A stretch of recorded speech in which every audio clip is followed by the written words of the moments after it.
रायगढ़ में जग्गी और सोमू नाम के दो मित्र रहते थे।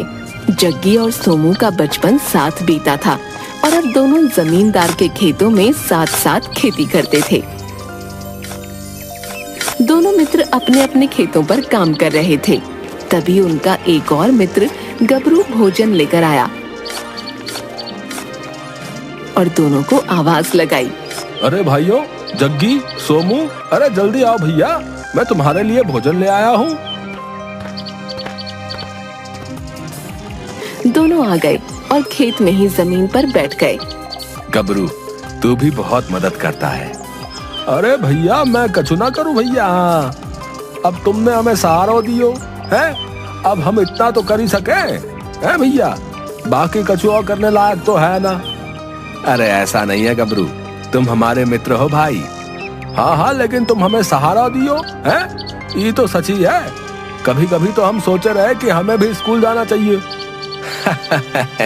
हाँ, हंस लो भैया, हंस लो है, इसीलिए तो हम स्कूल से बाहर आए हैं, क्योंकि सब हमारी लंबाई पर हंसे रहे। हाँ हाँ, चलो अब तीनों भोजन करते हैं। हाँ भैया, जय हुई ना बात। जग्गी, सोमू और गबरू तीनों भोजन करने लगे। गबरू दोनों को अपनी बातों से हंसा रहा था। सोमू यार, मुझे तबीयत ठीक नहीं लग रही है। अरे कोई बात नहीं भैया, तू आराम कर ले। अरे नहीं यार, आराम कैसे कर सकता हूँ। अरे यार, आराम करके तुम हमसे कुछ कहा करो। हाँ गबरू, क्योंकि तू बहुत काम करता है ना, दिन भर इधर से उधर चप्पलें तोड़ते हुए घूमते रहता है और लड़कियों को ताड़ता है। भैया, तुम भी कुछ भी कह देते हो हैं? अरे मैं इतना छोटा हूँ, छोरी देख ही ना पाऊँ भैया। चल अब जा सोमू भाई, मैं कर लूंगा यार काम। अरे भाई, जब तेरी तबीयत ठीक नहीं है तो मरना है क्या? लेकिन आज नराई करना बहुत जरूरी है, क्योंकि फिर पानी भी लगाना है। अरे कोई नहीं, मैं तेरे खेत का भी काम कर लूंगा और गबरू मेरी मदद कर देगा। बहुत बहुत धन्यवाद, मित्र हो तो तेरे जैसे भाई। जग्गी ने तबीयत खराब होने का झूठा बहाना बनाया और फिर खेत में पेड़ के नीचे जाकर सो गया। सोमू और गबरू दोनों काम पर लग गए। बहुत तेज गर्मी थी, फिर भी दोनों अपने मित्र के लिए काम कर रहे थे।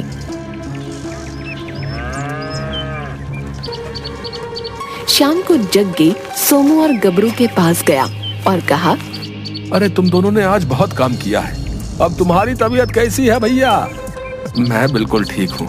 मैं इसलिए तुम्हारे पास आया हूँ कि अब तुम दोनों जाओ और आराम कर लो।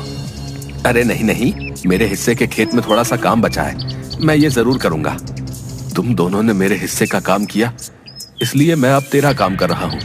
तुम दोनों जाओ और आराम कर लो। नहीं नहीं, इसकी कोई जरूरत नहीं है। अरे अब जा भी है।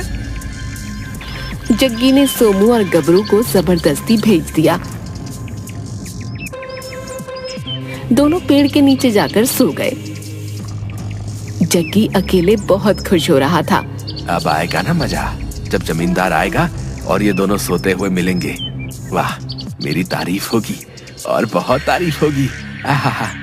जग्गी खेत में सिर्फ दिखाने के लिए काम करने लगा और तभी थोड़ी देर में वहाँ जमींदार आ गया।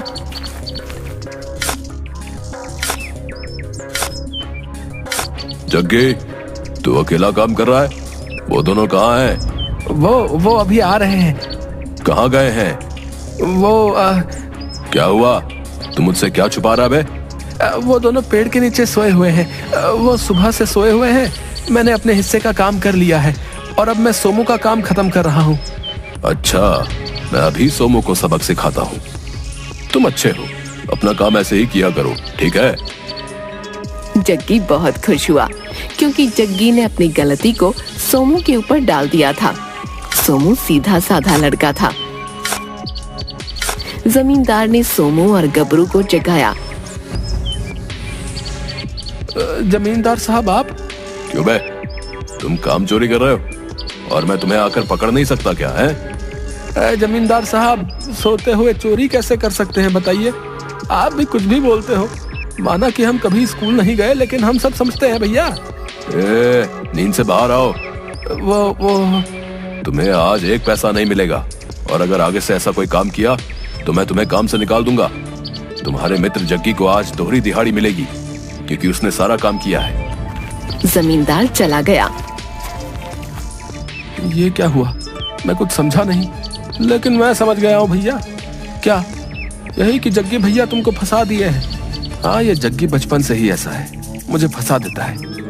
मैं हर बार सोचता हूँ कि अब इसके चंगुल में नहीं आऊंगा, लेकिन मैं फिर दोबारा इसकी बातों में आ ही जाता हूँ। हाँ, लेकिन आगे से नहीं आइएगा। अब देखो जग्गी भैया इधर ही आ रहे हैं। हाँ ठीक है। जग्गी मुस्कुराते हुए आया। अब घर चलते हैं। क्या हुआ? मुझसे बात नहीं करोगे? वैसे मैं बता दूं कि मैंने कुछ नहीं किया है। तीनों घर वापस चले गए।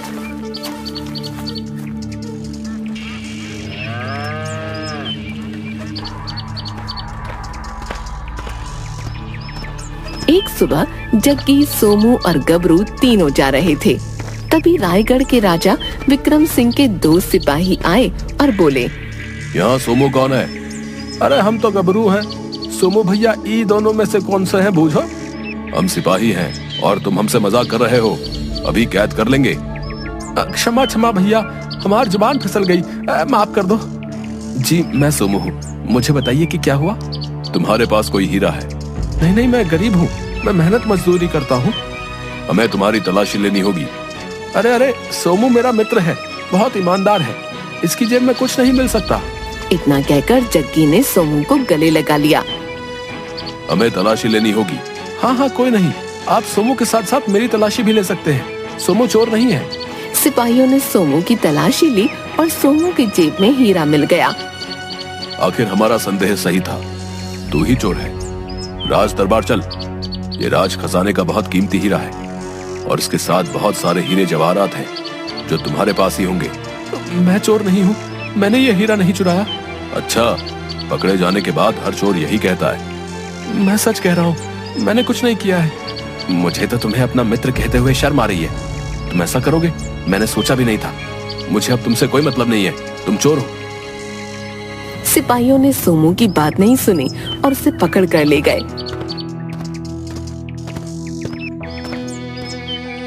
गबरू की आंखों में आंसू थे, लेकिन जग्गी मुस्कुरा रहा था। आज सोमू भैया को सिपाहियों ने। तुमने एक कहावत सुनी होगी, जैसी करनी वैसी भरनी। सोमू भैया ऐसे बिल्कुल भी नहीं कर सकते। और हाँ, हम एक और कहावत सुने रहे, इसकी टोपी उसके सर। अपनी लंबाई के हिसाब से बात किया कर, ठीक है ना? वरना तुझे भी तेरे सोमू भैया के साथ भेज दूंगा। जग्गी मुस्कुराते हुए चला गया। गबरू भी अपनी नम आंखें लेकर वहाँ से चला गया। सोमू को राज दरबार में पेश किया गया। राजा विक्रम ने सोमू से कहा, तुम दिखने में पढ़े लिखे और दयालु लगते हो, तुमने चोरी क्यों की? मैंने चोरी नहीं की। राज्य का बेशकीमती हीरा तुम्हारे पास पाया गया है। अब स्वयं बता दो कि तुमने बाकी खजाना कहाँ छुपाया है। मैं सच कहता हूँ कि ये हीरा मैंने नहीं चुराया, मेरे पास कुछ भी नहीं है। इसे कैद खाने में डाल दो, ये इसी लायक है। सिपाही सोमू को पकड़कर ले जाने लगे, लेकिन तभी पीछे से जमींदार, गबरू और जग्गी आ गए। आपके कार्य को बीच में रोकने के लिए मैं क्षमा चाहता हूँ, लेकिन असली चोर को मैं पकड़ लाया हूँ। ये क्या कह रहे हो तुम? कौन है असली चोर? जग्गी? क्या ये कैसे हो सकता है? जग्गी हमारा खबरी है, इसने ही तो हमें सोमू के चोर होने की खबर हमें दी। पहले मैं भी यही समझता था, लेकिन अब समझ में आया कि जग्गी सबको अपनी टोपी पहना देता है। मुझे जग्गी पर पहले से ही शक था, बस कुछ दिनों से इस पर नजर रख रहा था। मैं कुछ समझा नहीं। पिछले दिनों जग्गी एक धन की पोटली लिए नगर में जोहरी की तलाश कर रहा था। मुझे यह मौका सबसे सही लगा। मैं नकली जोहरी का वेश बनाकर उसके सामने आया। अरे बरखुरदार, इतनी हड़बड़ी में कहां भागे जा रहे हो? श्रीमान, अभी मैं जल्दी में हूँ, नगर में किसी जोहरी की तलाश में जा रहा हूँ। मुझे कुछ धन बेचना है। अरे नेकी और पूछ-पूछ, ये क्या भला? प्यासे के पास कुआं खुद चल कर आया है। मैं भी एक जोहरी हूँ। अगर तुमको कोई आपत्ति ना हो तो मैं खरीद सकता हूँ तुम्हारा धन। जग्गी ने बहुत सारे हीरे जवाहरात जमींदार को दिखाए। अरे बाप रे, इतना सारा धन तुम्हारे पास ये सब कैसे आया? तुम आम खाओ, गुठली मत गिनो। लेना है तो लो, वरना मैं चला। तभी गबरू भी वहाँ आ गया और जमींदार अपने असली रूप में जग्गी के सामने आ गया, जिसे देख जग्गी घबरा गया। अरे जमींदार साहब, आप क्यों, भांडा फोड़ हो गया ना? मुझे तुमसे ये उम्मीद नहीं थी, लेकिन अब तुम्हें इसकी सजा तो राजा साहब ही देंगे। जमींदार जग्गी को पकड़कर महल की तरफ चल दिया। अच्छा, मुझे अब समझ आया। सैनिकों, सोमू को छोड़ दो और इस दुष्ट को कैद खाने में डाल दो। क्षमा महाराज, क्षमा, मुझे माफ कर दीजिए, मुझसे भूल हो गई। उसी की सजा है ये, ले जाओ इसे यहाँ से। सोमू को छोड़ दिया गया। राजा ने सोमू को बहुत सारा धन दिया और उसे राज दरबार में काम भी दिया। सोमू और गबरू ने जमींदार को बहुत धन्यवाद दिया और फिर अपने घर चले गए और खुशी खुशी रहने लगे।